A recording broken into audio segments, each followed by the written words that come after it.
back to IWSA Research Portal, program paling asik untuk belajar riset. Hai teman-teman, selamat datang kembali di channel YouTube-nya YSA, dan kali ini kita kembali di program IWSA Research Portal.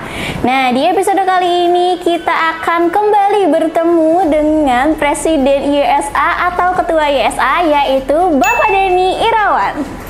Kalau di episode sebelumnya Pak Denny itu menjelaskan ataupun menerangkan tentang bagaimana sih cara menggali ide penelitian, di episode kali ini beliau akan memberikan penjelasan tentang kompetisi ilmiah. Kira-kira apa aja ya yang akan beliau sampaikan di episode kali ini? Tanpa berlama-lama lagi, ayo langsung aja simak ke videonya. Assalamualaikum warahmatullahi wabarakatuh, para pencinta belia di seluruh Indonesia juga dunia. Kembali bersama saya pada program YSA Research Portal yang memang program rutin yang sudah diagendakan oleh YSA. Sebelumnya saya menyampaikan materi tentang penggalian ide pada pertemuan Research Portal yang beberapa waktu yang lalu ya. Nah, kali ini saya kembali membawakan atau menyajikan materi Research Portal, cuma mungkin sekarang ini berbeda dengan materi sebelumnya. Kalau sebelumnya itu kita bicara tentang bagaimana menggali ide sebagai seorang researcher pemula atau peneliti pemula. Tentunya memang banyak hal-hal yang harus diperhatikan, terutama untuk membuat suatu karya tulis ilmiah, baik sifat investasi, inovasi, dan lainnya. Pada kesempatan kali ini, kita akan membahas tidak lagi tentang penggalian ide, tetapi sudah kepada aplikasinya. Jadi pada saat kalian sudah berproses, sudah menemukan ide, sudah membuat suatu karya, baik karya bidang invensi, inovasi, karya ilmiah, dan sebagainya, tentunya kan karya kalian itu tidak hanya dikonsumsi atau dinikmati oleh kalian sendiri.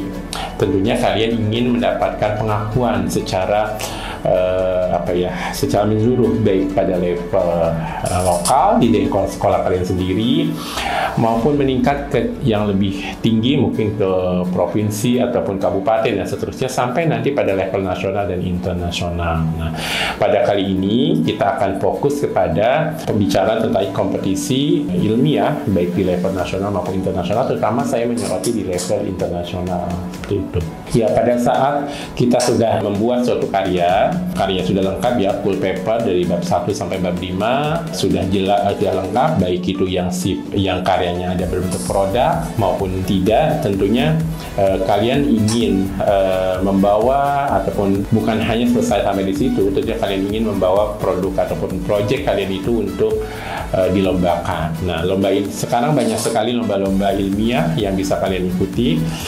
Memang salah satunya YSA adalah lembaga yang memang concern pada penyelenggaraan event kompetisi baik nasional maupun internasional pada bidang karya ilmiah, invensi, inovasi, dan sebagainya. Juga sekarang baru-baru ini kita sudah mengorganize event olimpiade. Nah, balik lagi ke jenis kompetisi. Sebenarnya kalau mengikuti perkembangan di dunia internasional itu sebenarnya ada dua galur ataupun dua jenis event ya, yang memang bisa jadi tidak bisa disaling dibandingkan. Memang masing-masing itu mempunyai karakter sendiri, mempunyai aturan sendiri, mempunyai rule sendiri. Jadi yang memang satu sama lain itu tidak bisa saling dibandingkan, tetapi tujuannya sama, untuk meningkatkan keterampilan, meningkatkan kemampuan atau kompetensi siswa pada bidang ilmiah, invensi, dan inovasi. Sekarang saya mungkin fokus kepada dua galur event tersebut atau dua jenis event tersebut. Sebenarnya yang dinilai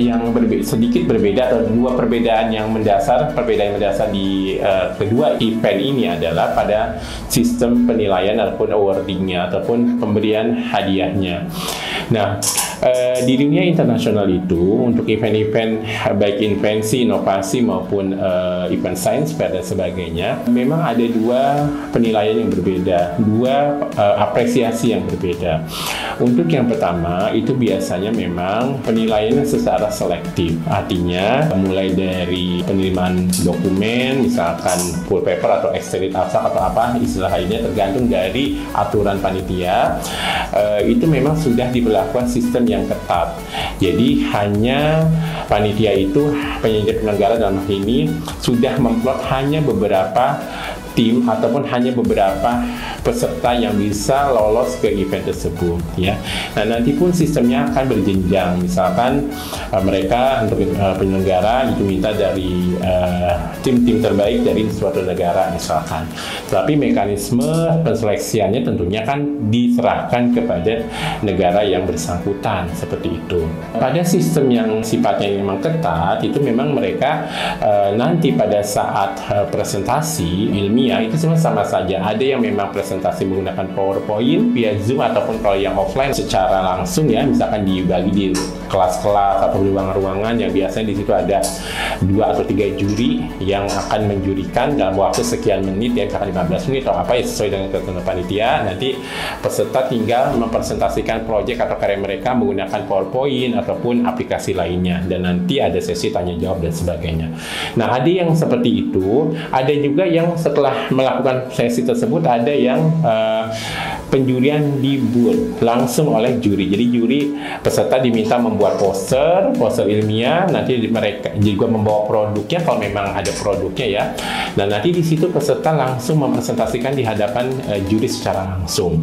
Dan biasanya jumlah juri pun sama, 2 atau 3 orang juri yang akan menjurikan secara random atau acak ke booth-booth yang bersangkutan itu. Gitu. Sesuai dengan kategori-kategori, biasanya ada kategori lingkungan, sosial science, sosial, energi, ilmu murni dan sebagainya. Sesuai memang yang diatur oleh panitia yang bersangkutan. Karena setiap event kan itu tergantung panitia yang beda-beda. Jadi nggak bisa dipaksakan sama. Itu tergantung dari kebijakan ataupun aturan-aturan main yang sudah ditetapkan oleh panitia penyelenggara. Seperti itu. Pada event yang seperti ini, nanti panitia akan menentukan juara-juaranya. Biasanya ada peringkat pertama, peringkat kedua, peringkat ketiga, dan juga ada harapan. Atau ada mendapat medali emas, medali perak, medali perunggu, dan harapan itu biasa honorable mention. Nah, berapa kuota ataupun porsi pemenang itu lagi-lagi kebijakan dari panitia. Tapi yang jelas pada event ini memang tidak, karena sistem penilaiannya itu tidak berdasarkan KKM, jadi memang bisa jadi hanya 1 atau 2 atau 3 yang mendapatkan penghargaan tersebut. Selebihnya adalah sebagai partisipan. Jadi dia ikut tapi tidak, karena memang secara nilai ataupun skor dari hasil penilaian Dewan Juri baik pada saat presentasi langsung via PowerPoint atau Zoom ataupun presentasi di booth itu sudah diakumulasi nilainya memang tidak memenuhi untuk menjadi juara, biasanya dia hanya mendapatkan sertifikat partisipasi. Sedangkan bagi winnersnya atau juaranya biasanya mereka mendapatkan umumnya sertifikat dan medali. Walaupun ada beberapa penyelenggara yang memberikan uang tunai, tapi itu hanya sangat terbatas ya, karena biasanya memang lebih kepada medali ataupun plakat ataupun benda sejenis yang memang dijadikan yang biasa diberikan kepada juara seperti itu. Di beberapa event memang walaupun sistemnya ketat itu juaranya itu memang bisa lebih dari 1, misalkan medali emas misalkan ada 2 atau 3, tergantung nanti memang nilainya itu bisa jadi kan sama atau bisa jadi saling mendekati, dan itu semuanya adalah kebijakan panitia dan juri untuk mengadugerahi apakah dia layak mendapatkan medali emas, perak atau perunggu. Tapi yang jelas pada event ini tidak semua peserta itu mendapatkan penghargaan, itu perlu dicatat ya, jadi berbeda ya. Nah, yang satu lagi itu galurnya berbeda. Jadi memang ini lebih menekankan kepada mengapresiasi para peserta, di mana mereka pada awalnya melakukan seleksi abstrak, berkas dan sebagainya ya. Dan nanti pada saat lolos sudah menerima letter of acceptance atau surat lolos, berarti kan mereka sudah berhak mengikuti event tersebut. Ya, nanti bisa jadi apakah berbayar, tidak berbayar tergantung dari kebijakan panitia ataupun aturan panitia. Dan biasanya kalau lembaga-lembaga swasta karena tidak ada yang mendanai, dananya memang swadaya, itu biasanya memungut biaya dari peserta, yang biaya itu digunakan untuk operasional lomba tersebut. Karena untuk membuat suatu event itu bukan hal yang mudah dan tidak bukan hal yang juga yang tidak memerlukan biaya besar. Tentunya banyak sekali biaya operasional untuk membeli hadiah, membayar juri, juga honorarium panitia, sewa gedung, sound system, kursi. Itu tidak sesimpel yang dibayangkan. Itu menjalankan event offline apalagi ya, itu banyak sekali biaya-biaya yang harus dikeluarkan yang mungkin bagi peserta itu tidak terpikir. Tapi bagi penyelenggara itu sangat hal tersebut sudah paham ya, karena event-event yang sifatnya datang atau offline, face to face, itu tentunya banyak sekali biaya yang dikeluarkan. Nah, pada saat tidak ada sponsorship baik dari pemerintah maupun lembaga swasta atau perusahaan, biasanya memang panitia mengenakan charge atau biaya registration fee kepada para peserta yang nanti digunakan untuk membiayai event tersebut. Mulai dari booth-nya kan harus dibeli atau disewa dari vendor, mulai dari konsumsi kan harus kasih konsumsi, ruangan dan sebagainya, itu semuanya memerlukan biaya, termasuk akomodasi juri, hotel, transportasi dan sebagainya, juga panitia. Itu kan semuanya pasti memerlukan cost atau biaya, dan biasanya itu adalah diinkludkan ke biaya pendaftaran seperti itu. Pada event yang penilaiannya seperti ini, dia biasanya akan mengapresiasi semua peserta yang lolos pada tahap 1 masuk ke tahap final tersebut, atau babak kedua tersebut atau babak final. Dan penilaiannya itu biasanya berdasarkan standar nilai berdasarkan KKM. Misalkan kalau panitia sudah menentukan, misalkan untuk yang mendapatkan gold itu dari rata nilai misalkan 90 sampai 100, yang perak misalkan dari 80 sampai 90, yang mendapat perunggu di bawah dari 70 atau di bawah 80, itu misalkan ya, seperti itu. Nah, berarti dapat disimpulkan dari peserta yang ikut di event tersebut, mereka bisa jadi berpeluang sekali mendapatkan emas, perak dan perunggu tergantung dari pencapaian nilai yang mereka dapat. Makanya pada event-event seperti ini biasanya yang mendapatkan penghargaan emas, perak atau perunggu itu bisa jadi lebih dari 1, lebih dari 2 dan 3 dan seterusnya, tergantung dari hasil evaluasi atau penilaian dewan juri di lapangan. Seperti itu ya. Nah, perlu diketahui, baik yang sifatnya all appreciation atau semua diapresiasi, atau yang tadi selective appreciation, pada dasarnya adalah sama dalam prosesnya. Karena setiap karya yang dibawa tentunya kan harus, seperti kalian mau lomba, kan kalian harus melalui sekian langkah proses ya untuk membuat karya.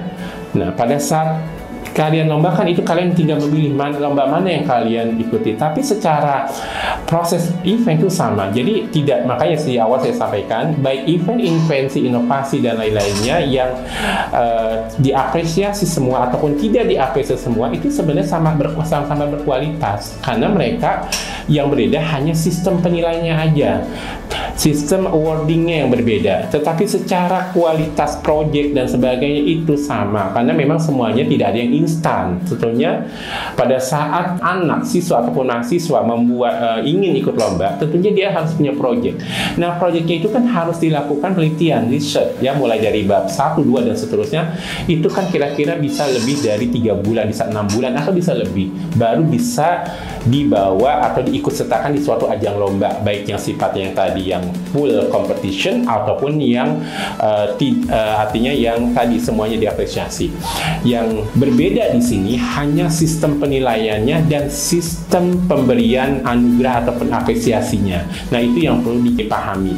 Jadi baik yang tadi yang full appreciation maupun yang non full appreciation secara proses sama, tetapi secara sistem penilaiannya berbeda dan penganugerahan atau apresiasinya berbeda. Tidak bicara ke kualitas, karena setiap kualitas tentunya tergantung dari proyek masing-masing. Karena toh di event yang full apresiasi juga dinilai, dievaluasi oleh juri. Jadi tidak hanya tiba-tiba dia langsung dapat penghargaan.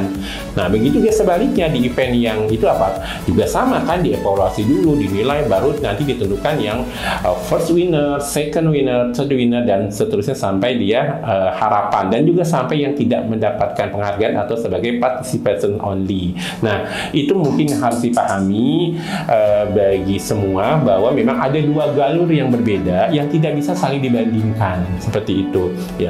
Dan kecenderungan sekarang di dunia internasional memang sudah memakai sistem yang tadi ya, pemenangnya itu lebih dari satu ya. Bahkan event yang tadi full competition ataupun yang selective pun itu sekarang sudah cenderung para pemenangnya pun tidak hanya satu, the only winners, tapi banyak atau beberapa, bukan banyak ya, beberapa, tapi memang dia nanti menyisakan yang tidak mendapatkan penghargaan atau sebagai partisipan. Tetapi pada yang satu lagi, galur yang satu lagi memang karena penilaiannya berbeda, dia memakai sistem KKM, berarti semua berpeluang mendapatkan penghargaan, tetapi tergantung dari scoring yang mereka peroleh pada saat penilaian oleh juri, baik pada penilaian juri secara online kalau memang eventnya online, maupun secara face to face kalau dia memang mengikuti event offline, seperti itu.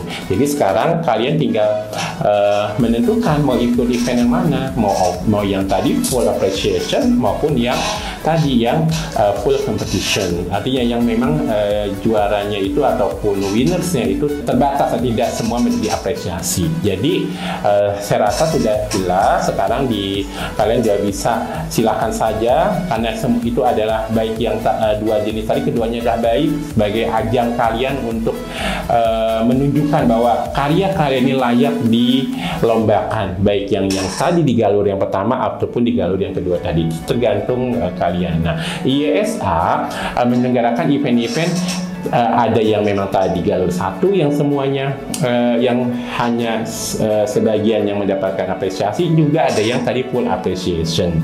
Jadi memang semuanya itu di dunia internasional ada gitu. Jadi sudah bagi kalian yang memang sering berlomba ke negara-negara seperti Cina, kemudian Taiwan, Korea, Malaysia dan sebagainya, pasti sudah nggak asing lagi ya. Jadi pengetahuan ini kalian dapat kalau kalian sudah ikuti suatu event, baru kalian tahu memang seperti ini ada, memang seperti ini ada. Jadi jam terbang kita lah yang menentukan. Jadi kita bisa tahu ternyata di Malaysia itu banyak sekali event-event inovasi yang sifatnya adalah all appreciation. Di negara ini ada yang ini juga. Di Korea juga sama, di Cina sama. Artinya semakin kalian ikut dan tahu banyak jam terbang, kalian tentunya akan semakin tahu bahwa di dunia internasional itu memang mengenal dua sistem tersebut gitu. Jadi semuanya diakui, semuanya memang sudah menjadi yang sudah dilakukan oleh para penyelenggara lomba, baik di nasional maupun di nasional maupun internasional ya, seperti itu. Tinggal dikembalikan ke peserta mau ikut yang mana gitu. Dan secara tujuan mereka sama-sama memberikan ruang, memberikan wadah, tempat untuk para siswa, mahasiswa dan sebagainya untuk mengembangkan potensi skill yang mereka miliki dan dipresentasikan di halayak ramai atau di publik, seperti itu. Mungkin sekian untuk edisi Research Portal kali ini yang membahas terkait dengan dua galur event atau kompetisi invensi dan inovasi ataupun karya ilmiah. Semoga informasi ini dapat memberikan pengetahuan bagi kalian sehingga nanti kalau kalian mengikuti suatu event itu kalian sudah paham, sistemnya seperti ini, yang ini, yang ini sistem seperti ini ya. Jadi bukan berdebat masalah ini nggak berkualitas, ini yang lebih berkualitas, tidak. Ini lebih kepada perbedaan cara penilaian dan apresiasi. Adapun proses kan semua tahu, tidak ada karya yang instan. Semuanya dilakukan melalui by research. Mau ikut invensi, inovasi, karya ilmiah yang all appreciation maupun yang tadi full competition, semuanya pasti karyanya itu melalui proses, nggak ada yang instan. Nah, sekarang tinggal kalian mau ikut event yang mana. Seperti itu. Saya rasa cukup. Terima kasih banyak atas perhatiannya. Sampai bertemu kembali pada Research Portal selanjutnya. Wassalamualaikum warahmatullahi wabarakatuh.